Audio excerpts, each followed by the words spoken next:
የግብርና ፍቅርና እቅድ ካላቸው 100 ሰዎች ውስጥ በአንድም በሌላም 70ዎቹ ወደ ዘርፉ ይቀላቀላሉ። ከሚገቡት 70 ሰዎች ውስጥ 45ቱ ከስራው ወይም ያለ ውጤት ይወጣሉ። ሰላም እንዴት ናችሁ? በአንቶዝ አግሪ ቢዝነስ በዩቲዩብ ቲክቶክ እና ፌስቡክ የግብርና ቢዝነስን የሚመለከቱ መረጃዎችን እየለቀቀ ይገኛል። በዚህ ቪዲዮ ላይ በርካታ ሰዎች የግብርና ፍቅር ኖሯቸው ወደ ዘርፉ ከገቡ በኋላ አቋርጠው የሚወጡት ለምንድነው ወይም ደግሞ ውጤታማ የማይሆኑባቸው ምክንያቶች ምንድናቸው የሚለውን እናነሳለን። እንግዲህ ብዙ ሰዎች ግብርና አዋጭ ነው የሚለውን መረጃ ሰምተው ወደ ዘርፉ ይቀላቀላሉ። በሚሊዮን የሚቆጠር ገንዘብም ኢንቨስት ያደርጋሉ።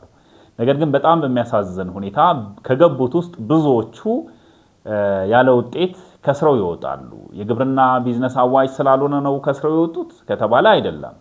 ነገር ግን አሁን በዚህ ቪዲዮ ላይ የምናነሳቸው ነጥቦች ሳይረዱ ከመግባት የተነሳ ወይም ደግሞ ትኩረት ካለ መስጠት ወይም ደግሞ በጣም በራስ በመተማመን ዝም ብሎ ዘርፍ ውስጥ በመግባት የሚፈጠር ችግር ነው ማለት ነው። እንግዲህ እዚህ ላይ ማየት እንደምንችለው የግብርና ፍቅርና እቅድ ካላቸው 100 ሰዎች ውስጥ በአንድም በሌላም 70ዎቹ ወደ ዘርፉ ይቀላቀላሉ።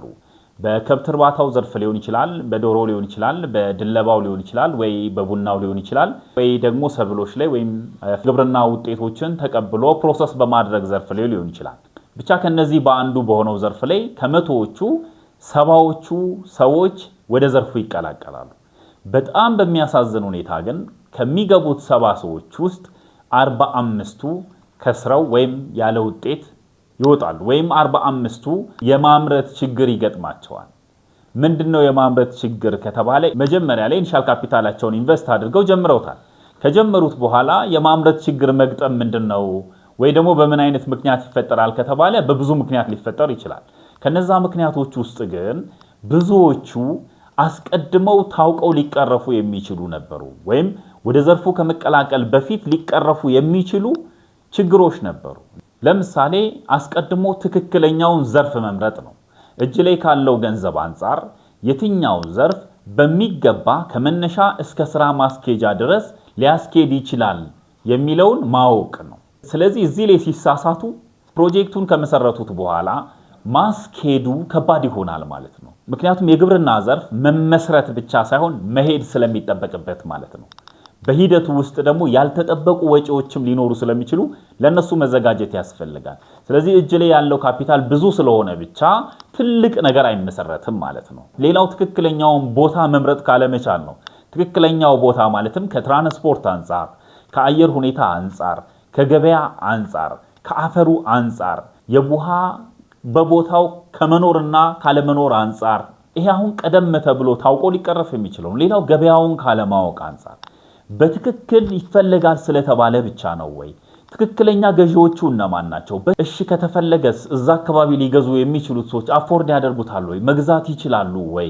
ሌሎችስ በምን ያህል ኮስት ነው ያንን ምርት እያመረቱ ያሉት? ምክንያቱም በዝቅተኛ ኮስት ካመረቱ በኋላ ገበያው ላይ ሲደርስ ሊያወርዱት ስለሚችሉ ማለት ነው። ሌላው ግብን ባለማወቅ ምክንያት የአጭር ጊዜ ነው፣ የረጅም ጊዜ ነው ወይስ የመካከለኛ ጊዜ ግብ ነው ያለኝ የሚለውን ለይቶ ካለማወቅ ምክንያት የዘርፍ መረጣ ላይ ስህተት ይፈጠራል። ለምሳሌ በምን ያህል ጊዜ ነው ያሰብከውን ገቢ ለማግኘት ያሰብከው? ወይም ደግሞ እጅ ላይ ያለው ገንዘብ ምን ያህል ርቀት ነው ሊያስኬድህ የሚችለው? እንበልና ውስን ገንዘብ ነው ያለ። ተመልሶ ደግሞ ታይም ኦፍ ኢንካሙ ቶሎ እንዲሆን ትፈልጋለህ፣ ገቢው ደግሞ ቶሎ እንዲመጣ ትፈልጋለህ። አንተ ግን ኢንቨስት ያደረግከው ቡና ላይ ነው እንበል። ስለዚህ ውስን ካፒታል ኖሮ ታይም ኦፍ ኢንካሙ ደግሞ አጭር እንዲሆን ፈልገህ ቡና ላይ ኢንቨስት አደረግ። ውጤቱ ምን የሚሆን ይመስላል? ምንም ጥርጥር የለውም ከጫውታ መውጣት ነው። ምክንያቱም ቡናው ተተክሎ አብቦና አፍርቶ ለገበያ እስኪደርስ ድረስ አንተ ትጎብጣለህ። ምናልባት ወርኪንግ ካፒታሉ በቂ ላይሆን ይችላል፣ ተቋቁሞ እስከዛ መሄድ ላይችል ይችላል። ስለዚህ ሳይወድ በግድ ከጫውታ ሊወጣ ይችላል ማለት ነው። ስለዚህ ግብን አስቀድሞ መለየት ዘርፍን ለመምረጥም ይረዳል። ሪስኮችን ካለመረዳትና እነዚህን ሪስኮች ደግሞ ለማስተዳደር አቅም ከማጣት የተነሳ ነው። አቅም በሁለት ምክንያት ነው። አንደኛው ካለማወቅ የሚመጣ ነው። ሁለተኛው ካለመዘጋጀት ነው። ስለዚህ ሪስኮቹ ከታወቁ ለምሳሌ ግብርና ዘርፍ ላይ የአየር ንብረት መዛባት ሊከተል ይችላል፣ የዝናብ እጥረት ሊፈጠር ይችላል፣ ጎርፍ ሊመጣ ይችላል፣ በሽታዎች ሊፈጠሩ ይችላሉ፣ እንደታሰበው ላይ ያልቅ ይችላል። ስለዚህ እነዚህ ነገሮች ቢፈጠሩ እንዴት ነው ማስኬዳቸው ብሎ ሪስክን ፕላን ማድረግ። እንደዛ ከተደረገ ሲፈጠር አያሰጋም አያስደነግጥም የሚጠበቅ ስለነበረ ማለት መፍትሄም ለመስጠት ወዲያው እንዳጋጣሚ ለተፈጠረ ችግር መፍትሄ ከመስጠት ሲታሰብ ለነበረ ጉዳይ መፍትሄ መስጠት በጣም ቀላል ነው የሚሆነው። ሌላው ዕውቀት አለመገንባትና ትክክለኛውን መረጃና ምክር ከትክክለኛው ቦታው ማግኘት አለመቻል ነው። ለምሳሌ ብዙ ሰው አይምሮ ውስጥ ደጋግሞ ስለ ግብርና ስለሰማ ዘርፉ ውስጥ የትኛው አዋጭ እንደሆነ ሁሉ የሚያውቅ ይመስለዋል። ከዛ ይልቅ እያመረቱ ያሉ በትክክል እየሰሩ ያሉ ሰዎች ጋር ሂዶ መስማት መማር ይቀድማል ማለት። ከዛ በኋላ ስዕሉ ይታየናል። መንገዱ ምን እንደሚመስል በትክክል ማየት እንችላለን። አባጣውንም ጎባጣውንም ወንዙንም ዳገቱንም እናየዋለን። ስለዚህ ስንዘጋጅም ለዛ እንዘጋጃለን። የስነ ልቦና ዝግጅትን በዛ ልክ እናደርጋለን። ስለዚህ ችግሮች ቢፈጠሩም ተቋቁመን የማለፋችን እድል ከፍተኛ ይሆናል ማለት ነው።